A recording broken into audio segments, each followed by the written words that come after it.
Yan. First attempt, ite-testing natin ang ating body cam. Itong cellphone holder na nabili natin sa Lazada. Masyado lang maingay, pasensya na sa background na yan. Testing natin habang naglalakad kung mauga ba siya o gaano kalakas ang uga. Mamaya testing naman natin siya habang tumatakbo sa motor kung yung pagka-stabilize niya, stable lang ba o hindi. Yan.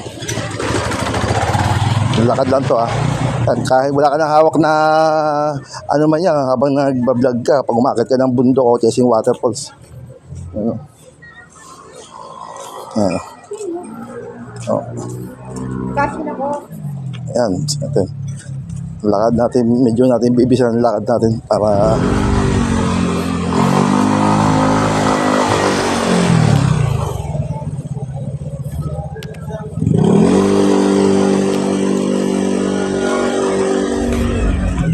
siguro konting adjust lang sa mga ano nito, brace nito na nakalagay sa dibdib ko.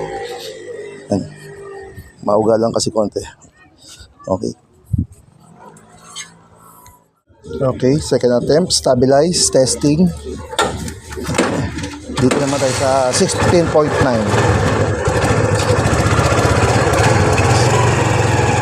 Cellphone holder dito sa dibdib. Nabili ko lang sa Lazada. I-testing ko lang ang stabilize niya kung patayo ba o pahiga. 16.9 o yung patay na isa.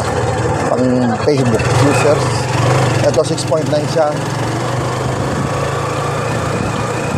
Tingnan natin kung gano'n naka-stabilize. Magalaw kasi siya kapag may play. Lulubak na ako, magagalaw na siya. Kailangan gawa ng parang na siya gumagalaw. Ayan, nasa tayo, hams.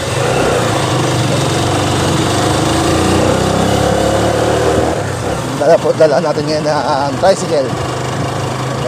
May sidecar na binibiyahe ko. Yun. Stabilize natin, tapos highway tayo.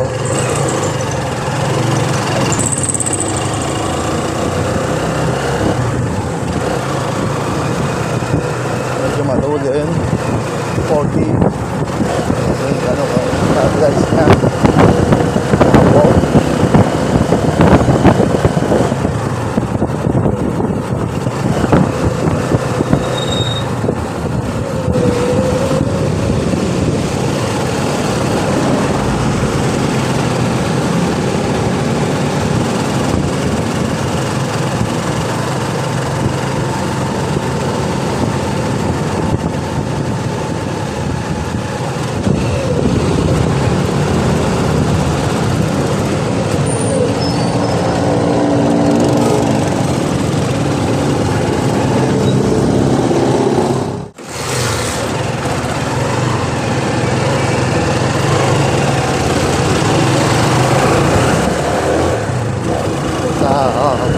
Medyo mabilis natin.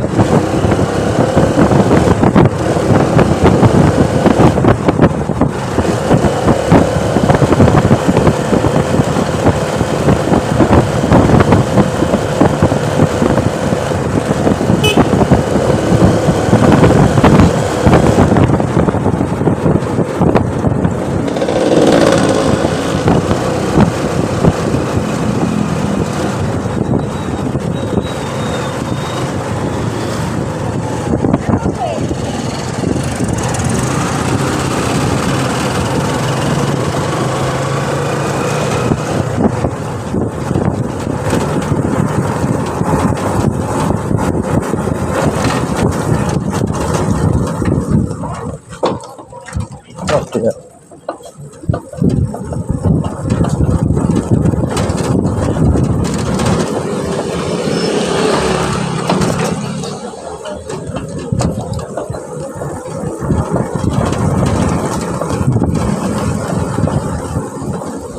Okay, tayo.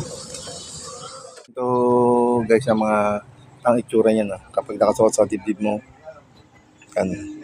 Ito nakahiga to, naka 16.9 ang disenyo niyan. Nakahiga yan. Iikot mo lang to, pwedeng ikot to para nakatayo siya.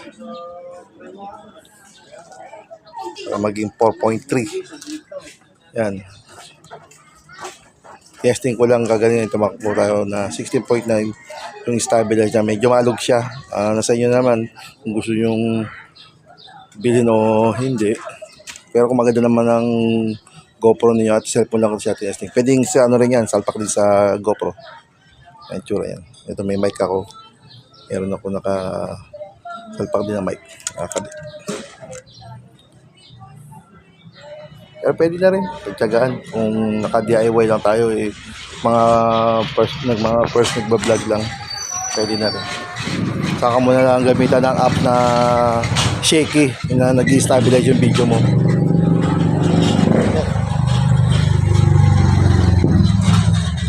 Right.